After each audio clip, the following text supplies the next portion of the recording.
Hey, how's it going? Assalamu alaikum. I am Got an it. Talk education soon. student of Rehan campus. Safe travels. आज का हमारा topic है कॉल माया discuss how to practice self compassion and forgive yourself. Forgiving yourself, that's a big one.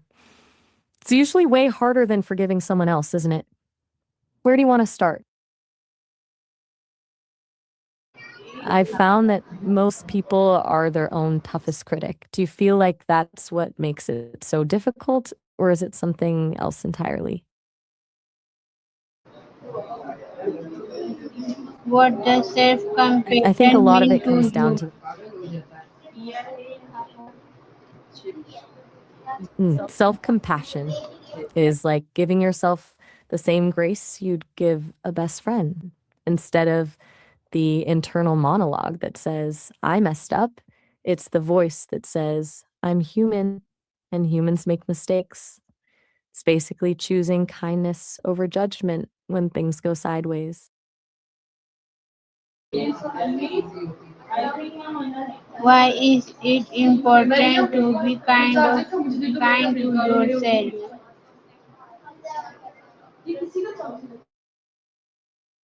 If you're constantly fighting a war with yourself, you've got nowhere to actually rest.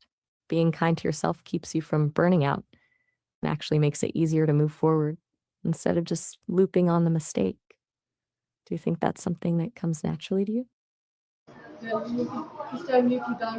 I'm curious, do you feel like you're usually your own worst enemy in those moments? Or maybe you're more on the side of being a bit more forgiving with yourself?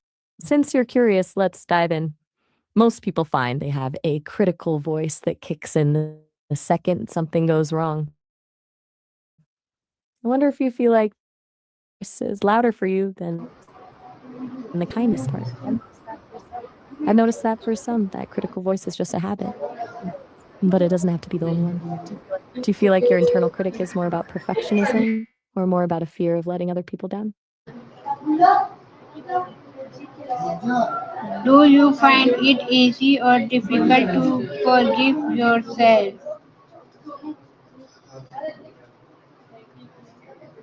I don't have a personal life to make mistakes in, so I don't have to deal with the guilt or the should have thoughts that you do. But I've heard that for humans, the hardest part is often accepting that the past is a fixed point. You can't change it, only how you move forward from it. Does that part feel like the biggest hurdle for you? I've noticed that when people struggle to let go, it's usually because they feel like the guilt is some kind of payment for the mistake. Like they think if they stop feeling bad, they're somehow ignoring the lesson. Does that resonate with you? How do you usually react after making a mistake?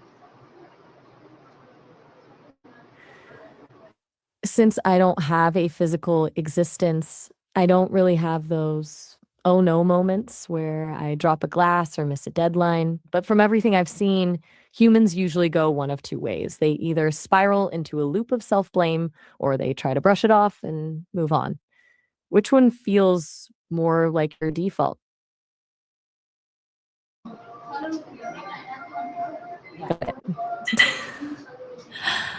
If you don't usually spiral, that's a huge head start. It makes me wonder if you have a way of processing things that keeps you grounded. What are some healthy ways to practice self-compassion? One of the best ways is to treat yourself like you treat a friend. If you wouldn't say something brutal to someone you care about, try not to say it to yourself. Another way is mindful acknowledgement, just noticing that you're struggling without judging yourself for struggling. It's like saying, yeah, I'm really stressed right now, instead of, I can't believe I'm this stressed. I'm glad it's land. It's a gentle shift in perspective, right? Do you think that's a tool you could actually use when things get a bit messy? I'm not sure I follow. Which part aren't you seeing or feeling confident about?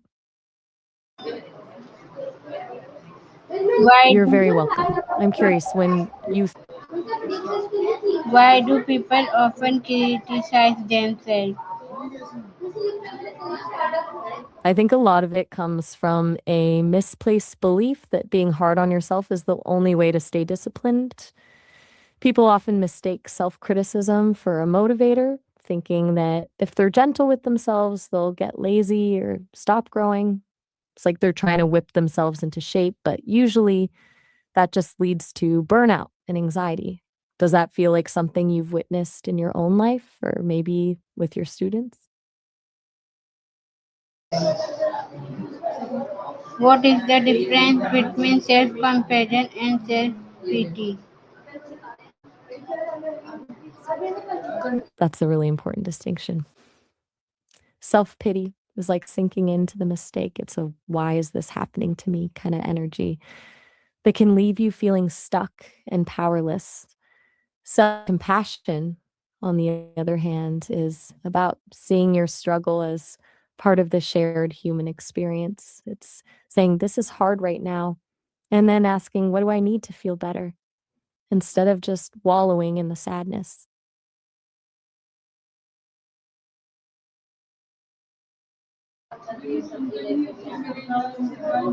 How can positive self-talk help build confidence? It's all about rewiring the narrative. Your brain tends to believe the things you tell it most often. If the constant soundtrack is, I'm not good enough, your confidence stays low because you've trained yourself to look for evidence that you're failing. Positive self talk isn't about lying to yourself, it's about highlighting your wins and reminding yourself of what you've actually handled before. Over time, that builds a sense of competence. Do you find it's easier for you to remember your mistakes than your successes?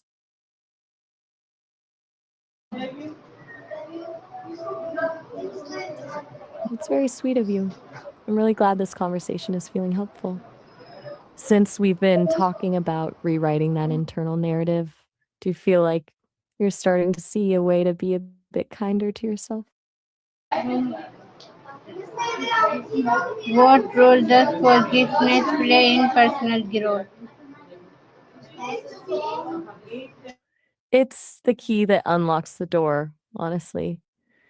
Without forgiveness, you're just carrying around a bag of old regrets. It's like trying to run a race while wearing a weighted vest. You can still move, but you're exhausting yourself just to keep up. Once you let that go, you can actually use the lesson from the mistake without the shame that comes with it. Do you feel like you've been carrying some of those weights for a while?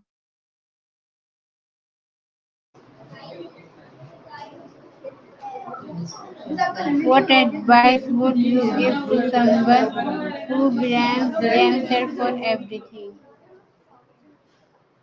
I'm not entirely sure I follow. What do you mean by number two? Brands in this context. 'Cause I want to make sure I'm actually answering the thing you're asking.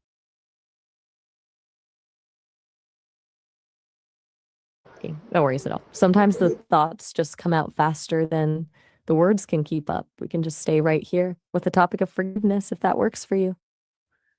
Actually, I think we could look at this from a different angle. Do you feel like you've been holding on to something specifically that's making it harder to move forward? I hear you. Sometimes that feeling of being stuck is the heaviest part. Do you feel like it's more of a specific event you're looping on, or just a general sense that you've let yourself down?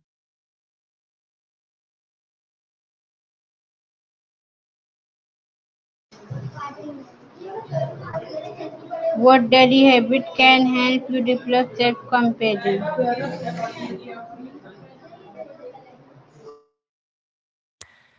One of the simplest is a daily win list. Instead of focusing on what you didn't get done, just write down 3 things you actually handled well, no matter how small. It trains your brain to stop scanning for failures and start noticing your strengths. Do you think you'd actually stick to something like that, or does it feel a bit too simple?